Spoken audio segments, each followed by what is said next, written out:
Alam mo ba, sa Pampanga, may isang abandonadong ospital na tinatawag na Clark Air Base Hospital at kilala ito bilang isa sa pinaka-haunted na lugar sa Pilipinas.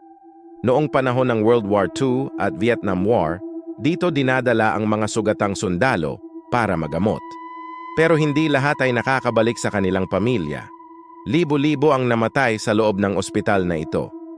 Ayon sa mga naglakas loob na pumasok, hanggang ngayon daw ay naririnig pa rin ang mga iyak at sigaw ng mga sundalo. May mga nakakita raw ng ghost soldiers na naglalakad sa mga pasilyo, nakasuot pa ng kanilang lumang military uniform. May iba na may sugat pa sa katawan. At ang mas nakakatakot, may mga biglang naglalaho sa harap mismo ng iyong mga mata.